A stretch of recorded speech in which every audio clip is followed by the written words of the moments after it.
Hey guys, so we've got another episode going. Just a quick one. Last week, no episode. I thought I'd give you guys a break, and also sometimes you just don't have to force things. I was really content with the episode I did with my dad. I wanted to take a week off, but we're back on it today, and I really hope that today's one is what you need. It's a bit of a challenge. It's a bit of an overview. We talk just around high performance, what that actually means in everyday life. Like, what does it mean to be a high performer, and how does that apply to me, Don? I wasn't an athlete.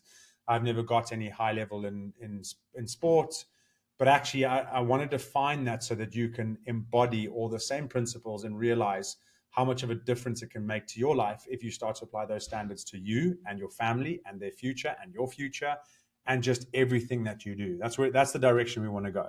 Okay, so we can make a positive difference for ourselves, which then has the positive net effect on the people around us. Okay, so have a great episode, and I hope you enjoyed it as much as I did. Welcome back to the Identity Human podcast with your host, Don. Okay, so I did think of singing a song like Selves, don't want to be, but then I thought I better not, because I really was hoping to have Ray back on the podcast this week, but we just didn't manage to do it. So you've got me, right?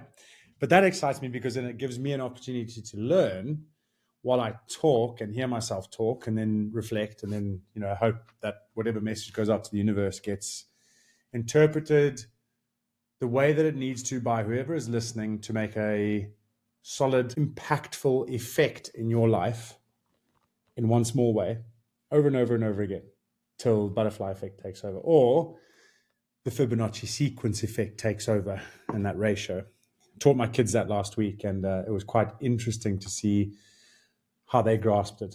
Anyway, if you don't know what the Fibonacci sequence is, go and do a little bit of homework because you see it everywhere. It's very cool.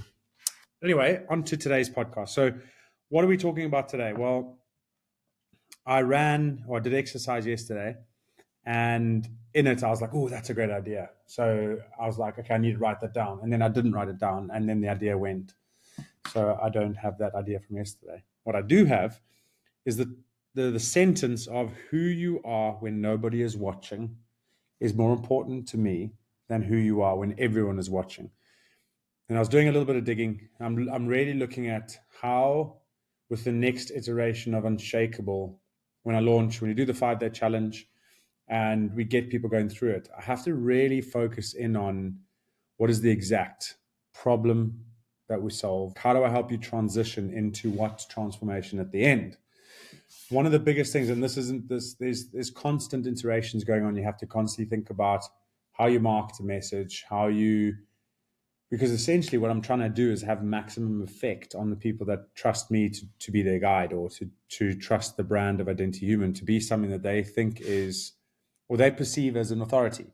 And that's because it comes down to that sentence. It's essentially bridging the gap, that performance gap. So if you ever think about a performance gap, that the bigger the gap there is between who you are when no one's watching and who you are when everyone's watching, it creates this dissonance, right? And I think that's sometimes where we look at imposter syndrome and shame and all that kind of stuff, because it's those things that you embody when you think no one is watching, and you can kind of go off, no one sees me, I can get away with it. They stay with you when you're out there. And that's why I think sometimes we really start to become unstuck. So it's that. And the question I'm going to ask you is, who are you when nobody is watching? And the next layer to that question, and you can pause it if you want to think about it, but it's okay to have the answer, I don't know. But the next layer to that question is, are you proud of that person? Think about that, right?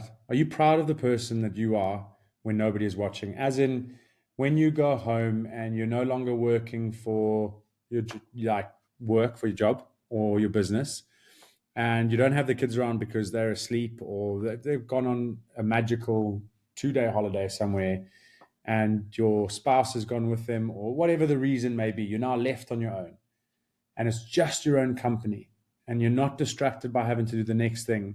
It's just you and yourself and who you are in that presence. I want you to think about that and go like, am I proud of that person? Like, do I sit there and go like, I'm totally satisfied with how I live my life? as in I'm doing the things that I align with. I'm making sure that I'm authentic in my approach, if those things are important to you. And yeah, I want you to just sit on that for a little bit, because I think that's where we may be struggling in terms of like all of people, like, the mental health things, or just all the issues of why there's some of the vibrations that there are in the world at the moment. Is there's that dissonance, and it's learning to communicate with yourself better. It's learning to understand your values. It's learning to understand that it's okay to have different values to other people, and how we accept those.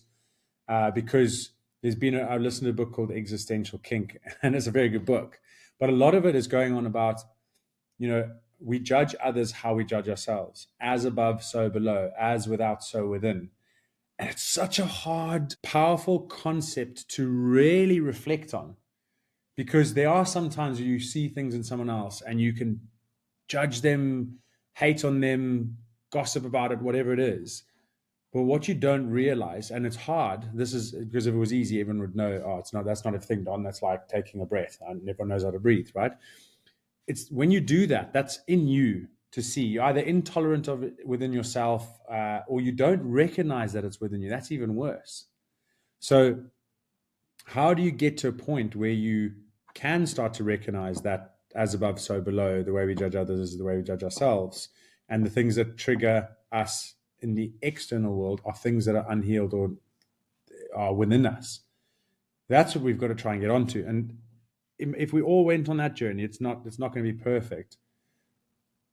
But I feel if we went on that journey, we would start to create a lot more alignment, like a good resonance. It would be so easy I'd love to be able to walk into a business and not have to start from scratch on self-awareness or self-development, or even when you go on a self-awareness journey, you're like this new layer of being coachable. Like, how coachable are you really? And yes, you can be a high performer and an overachiever, and you can have things going, but you're not coachable. And if you're not coachable, that's your problem.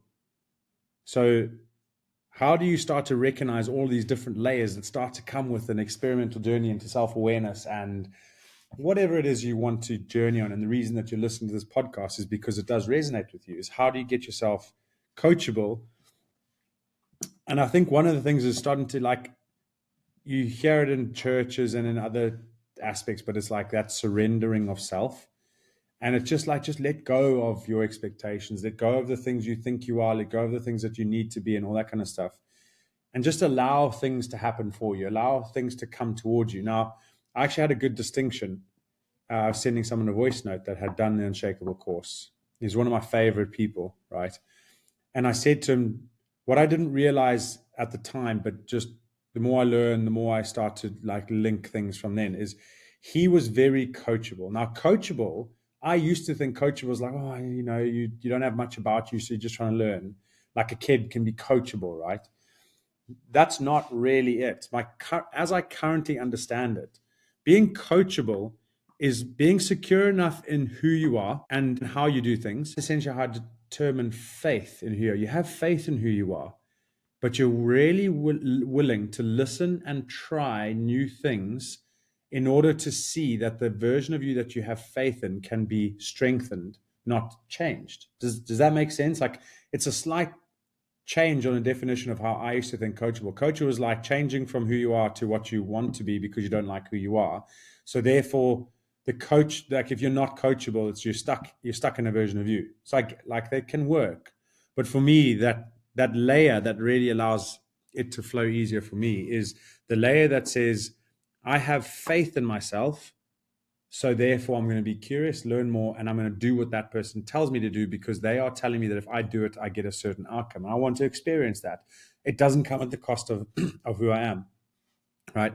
And just so you know, if you haven't heard before, belief is on the other side of faith. It's not on the same side. What I mean by that is belief is certainty. I think if you have too much belief, you become uncoachable. So if you have too much belief, you're too certain on set ways of doing things, you're not adaptable, you can't change. There's no agility in that identity that you've got, which in one area works, but in another it doesn't work. And for me, the ultimate goal, call it self-transcendence, whatever it is to have so much faith in yourself that you can change from one thing to the next, but you don't actually change.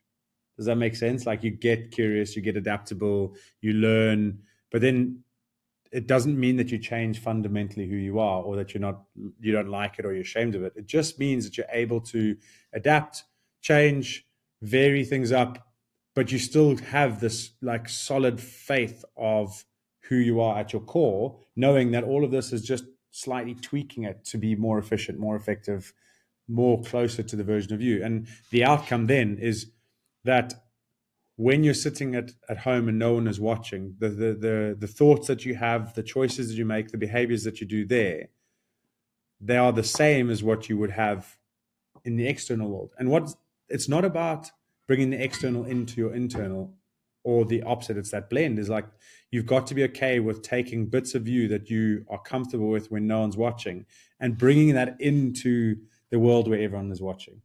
So I think that's where we start to get confidence, and you're bridging that gap, if that makes sense. So, if you like to wear certain clothes at home, or you like a certain style that you would only wear out in your mind, what stops you from wearing that style out? Because you fear of judgment, fear of like, oh, is this not the right thing? It's not fashionable. But how do you get that element in where you can make the choices when you're with everyone else, or out in the external world, that resonate on aligned with the choices of what you think about yourself when you don't have anyone to hold you account? That's the important bit there. That's what I'm trying to really hone in on. Anyway, that has been a good tangent we've gone on. Now, another layer I want to add is the speed of the world now that we are in, I think, means that we need to approach everyday life like we are all high performers or athletes. And I said this when I first started doing talks, and I really think that we kind of have to have this mental shift into realizing that, like, the world is quicker. Things are evolving so fast. If you think about some of the common challenges or problems, is the ability to have two incomes to maintain a household because of the price of things going up. If you're in that band or that type of thinking, it's a lot rarer for it to be one income household, isn't it? Opposed to what it was maybe 20, 30 years ago. So in order to keep up with the modern day survivability currency, which is money, then you're going to have to think quicker. You're also going to have to take, so like, we got 4 kids. So we've got to run a business, make sure the kids get dropped off, make sure you pick them up, take them to sport. So you've got to not only develop and keep what you've got going on, but you've also got to develop your kids' future. Like, whatever you're building now, if it's to the detriment of your kids' future, that's not for me, that's not success. For me, success is the ability to be able to develop and nurture what you have now, and do that so that your kids' future is more successful than yours.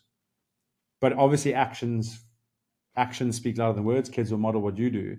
And so you have to really focus in on yourself in order for that to go to the kids, to develop them. But it takes a bit of strategic thinking. You got to be able to have time, and you're planning all of that in. Like, are you doing those things currently if you have kids, or even for yourself? So I went to a friend's this weekend, and we had a conversation about future, and like, he's not married yet, and he's navigating that phase of life where you have to start thinking about, where am I going to be further down the road, and all that. And those are things I never really did when I was younger. But I said to him, the most important thing you can do at your age is understand where you want to be roughly. It does, and I said it does change, but you have to have an idea of where you want to be. Otherwise, you're going to be anywhere and be unhappy. And you have to be able to have conversations around that, to be able to make sure that in 3 years' time, you don't regret the choices you make now because you're not where you want to be. And I think it's the same thing. Like, do you realize this, that even if you take the next 7 years, which doesn't seem that long, it's not even a decade away, 7 years, you kind of don't think about it. Your whole life has changed. If you've got kids, they're 7 years older. Think about how much changes in a year or two with their age. So, like from 0 to 3, that's the nappy phase on average. From 3 to 5, they are getting less and less dependent. From 6 onwards, they start to become more dependent. And by the time they get to, maybe, depends on your child, like 8, 9, 10, like, you could sleep in and they could get their morning routine going if they are that type of personality, or if you've instilled it in them. And then by the time 15 comes, you're going to hardly see them. So how are you? Our plan is to try and see if we can make home such a great place that they really do want to spend time here, like comfort parties. This is where they want to be. But we have to start instilling all of that in our family culture now. And like, are you doing that for yourself first and foremost? And then are you doing it for your dependents secondly? Like that's, so if you're a parent or a future parent, or you have the plans to do that, like, are you thinking about the change that's ahead? Now, the next question that comes into this, and I will tie back to high performers, is how do you manage change? How do you make yourself resilient to change? The simplest answer, guys, is understand that everything around you changes, but the only thing you really can control is in here and who you are. So work so hard on who you are that it doesn't matter what change comes, that version of you is consistent in all those changes. Then nothing seems like change. You're just in another environment where you have to be the same version of you that you were then and there, and see how you can affect that environment. Like, to see how that even links into what I said at the very beginning, like who you are when no one is watching has to match who you are when everyone is watching, so that every time your environment changes, you don't have to change. You understand how you can have an effect on those different environments and where you should and you shouldn't be. And that's how life will go. Is like the more you can work on yourself, when you reach the level, or when you're under the highest level of stress or pressure, you fall to the highest level of preparation. I think that was James Clear, maybe some famous author. Do we get that that highest level of preparation is done on you by yourself when no one is watching? Like that's it, unless you have a really good set of mentors and people that are helping you, like coaching you and all that kind of stuff. And even then, would you do that if they weren't doing it for you? Like you have to be constantly practicing who you are and who you want to be, so that you perform without having to try to perform. So it takes it from like the I'm trying my best to I'm just doing, I'm just being. That's just who I am. And you have to practice that in. That's how we did it in rugby. You would train lineouts, train lineouts, train lineouts until on the weekend you come perform. You're not even thinking about it. You can just do it. It's intuitively in you. So that's the same. And I always think that's what I'm trying to do with Unshakable. I'm really trying to get to the point where I can show you how you can train yourself in little ways every single day to be the same version of you inside and out. And when the pressure comes on, know that you will rise to the pressure, not fall to the pressure. That's where we want to go with this. So being a high performer in everyday life, I know some people are like, oh, it's not the same, and high performer is really different. Actually, why not start on that journey? It doesn't mean, but like, I don't want you to now turn into thinking that if you've got a negative interpretation of high performance, that you're like, oh, I don't want to be ambitious.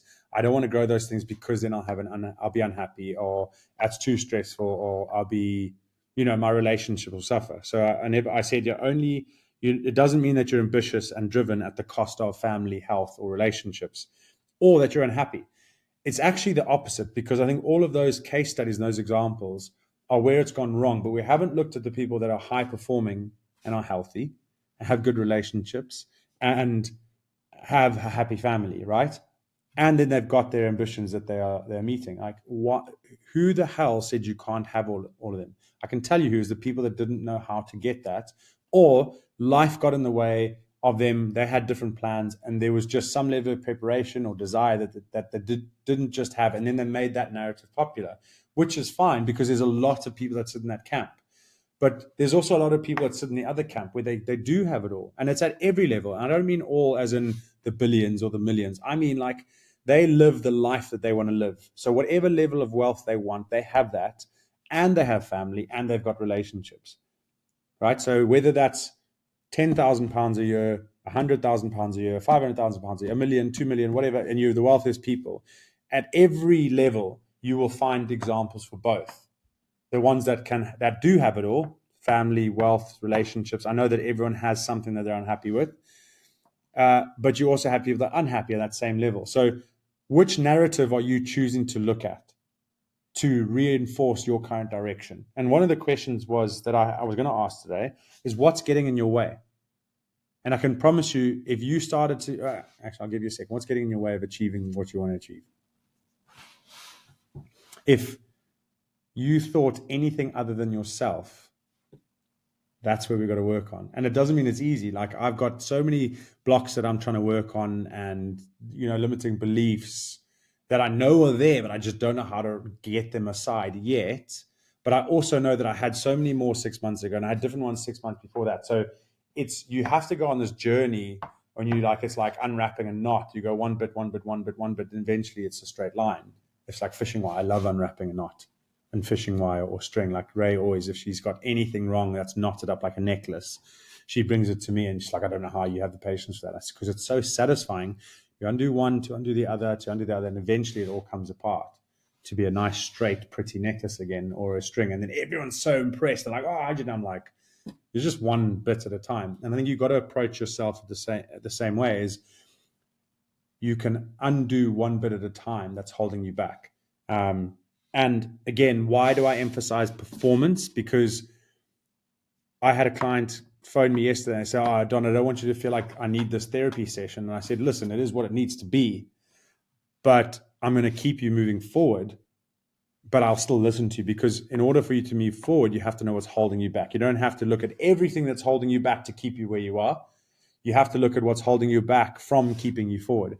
And it'll be different things at different times, right? So if you set a goal and that's where you want to be, you start taking action, you find out what's holding you back. You deal with it, you move forward. You deal with it, move forward. But you always use that goal that you set as your guiding light, as like, I need to solve this so that I can do that.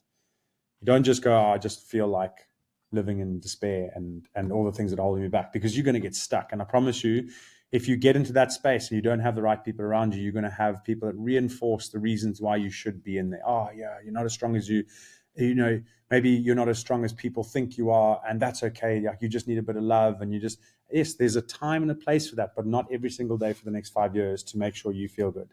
Because that's like, we really need to learn, I think, what love actually is.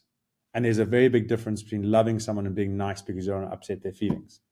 And if you find yourself being the person that's nice, I do, and don't like, I'm just an accusation. I think there's certain people you can really challenge and push, and there's some people that they actually just need you to be nice because it gets so offended if you're not, and you have to be the judge of what's right. But if you are the person that goes, oh, that's me, and people are just being nice to me, find people that understand that love. And genuinely, it's going to be a coach. It's going to be someone that reflects really well. You can comment on the podcast show, reply to our emails, and let's have a chat. Like, we can show you what I mean. Like, if you are stuck and you've got people that depend on you, life is far too short to stay stuck there and think you can't reach out for help. What could be more important than your life and living the full experience that you need, that you're here to do, right? And it's in your head. It's the most frustrating thing, because I've been there in terms of like rugby story and the downs and even the transition away from rugby. It's in your head. Just understand that it's real, but it's only real in your head. And how you need to get out of that so that you can see it in a different way. That's the key. You need people to trigger you, to ask the right questions, to keep you just slightly moving forward and shifting that dial, so you can get further and further away from there, and then go, okay, that's the thing that's holding me back. I'm gonna get rid of it. Okay. I did also want to say that let's define high performance as flow. So it can be whatever you want it to be, but it's free of past judgments and free of future fears. So you're just in flow. You're in the moment, right? I'm going to say this with a smile on my face, because I'm feeling that a lot lately, is you're just able to be so confident in yourself and the direction that you're going, that like, when things that could be catastrophic or usually risky or something, you kind of get a smile, because you know it's not going to take away from who you are. That's the flow. And those are when they point out the flow is just like, you'll wake up and you're just in your rhythm and you go and you perform and you repeat it, and over again, you start to see that you're making this momentum and you're picking up things, and that's just, you can walk downstairs. For example, I can walk downstairs, and how you can take your mind from being elsewhere to in the moment. That for me is a real mark of success. Like, if you can genuinely look, like when you pick up your kids this afternoon, or you see a friend or your spouse, instead of glazing over and listening to them, like, how can you actually really go, I want to be in this moment and connect deeper, like look into their eyes, or just really study their face, or just really try and feel their emotion. Like, can you achieve that? And what does that feel like? Like, just try and be, that's what I mean by in flow. And like, you go to work and you do the same thing, is you're just like, okay, what do we need to deal with? We've looked ahead. We know where we're going. Like, when you run into a rugby field, you want to win that game, but you're not worried about minute 80. You're just at minute 1, you're at minute 25, wherever you are, you're going, what's the next thing that I can do to have a positive impact on where we're going? So just think about that for you. It's like, you've done the planning, but in the action time, that's when you just have to be That's where you have to try and get to flow. Okay. And then one of the last concepts I want to challenge you with, if you're not coachable, if you don't know, how do I know my ego's in the way? Let's see how you react to this, right? Everything you have, you want. Everything. Your emotions, your beliefs, your troubles, your challenges, your house, your current standard of living, everything you have, you want. Okay, because if you didn't want it, you would do everything not to have it. And I mean, that's where Tony Robbins talks about having standards, like raise your standards. Like if you don't smoke and you got offended, challenged, triggered by that, like, what do you mean everything I have, I want? Obviously, I don't want this. Like, obviously, you don't want that, but something inside of you accepts it. And therefore, it might, like, you have to just, it's from Existential Kink. It's really good. She's like, you have to try and think, maybe I do enjoy the pity, the despair, the challenge, the constant stress. Maybe that is there. And if you can recognize that, it's not about like saying it doesn't exist. It's just going, okay, well, it is there. And I see, I don't take the actions to get rid of this. So, wow, maybe it's been protecting me in such a way that I've been really hating it, but it's within me. And it's within me because I allow it to be. And that's like everything you want, you have. So I'll go back to the examples and say, like, if you don't smoke, but you've got all these other problems, why don't you smoke? You don't want to. It's not part of your identity, right? So it's a standard that you keep. But there are plenty of people that smoke that are in the same situation as you. So it's not about the situation. It's about how you choose to hold a standard in the situation. And if you can really start to bring all of the external issues and realize that they are projections of what you hold inside, you then start to go, I don't accept that. I don't accept that. Now I'm on a journey to see, okay, I'm going to recognize it more and I don't accept it. Like I don't want to do this. But again, I want to really emphasize it is a journey. There are some people that can go, I quit smoking today and they don't smoke ever again. Or there's some people that are like, I phase out over 8 weeks. Whichever one you want, you can be. Whichever desire element you have, you can make a choice. You can make a choice tomorrow to stop. Or it might take you time. It's whatever you want. Like, understand. I know that this sometimes can be unbelievable because in times in the past we have gone, I'm making a choice to stop, and then the next day you go and do the same thing. Yeah, we've all been there. But that doesn't mean that it doesn't work. It just means you haven't practiced it enough, or you haven't asked yourself the right questions to unlock the deeper desires, to realize why you don't want that and what purpose it doesn't serve, and really committing to it. Okay, so it's not necessarily the easiest podcast to listen to if you don't like being challenged. And if you are very good at justifying why certain positions and opinions that I've said don't work, that's fine. It really is okay. Because there is another time, another space, another person that can communicate what you need to hear to make sure that you do stop accepting the things that you don't want in your life, but you kind of want them because you've got them, right? Anyway, I'm going to stop there. And I'm going to say I really enjoyed spending some time with you, and I really appreciate it. If this really did ring a bell or helped you in one way, you think it's going to help someone else, send it to them. Let's start to spread it. Vulnerability out there. That doesn't take strength. I'm not really pride centric in the metrics. We've had 111 Spotify followers for maybe 8 weeks now. We've had 109 Instagram followers for maybe 6 weeks now. And I get I'm not bothered because it's the content creation and it's the algorithm and there's so many different factors that we're focusing on the message. So if you have managed to listen to these and understand you're the person I'm trying to deliver to, you're the person that I know that needs the effect. Like when the time is right, people will come. But obviously one way that helps that is if you're an advocate for these podcasts now that help you, then pass it on to other people that you think will help them. Or even just like, oh, this one's interesting, listen to it. Okay, so like last episode with my dad, we had the highest views, but I found out it's because he sent it to a group of his friends that he was all in the army with, and they all listened to it. And I was like, oh, that explains why the numbers were high, right? Okay, so let's keep spreading the word. We'll keep building momentum. If you've listened all the way now, then go and sign up to the challenge waitlist, www.identityhuman.com/waitlist, or just www.identityhuman.com, because we're going to do the 5-day challenge soon.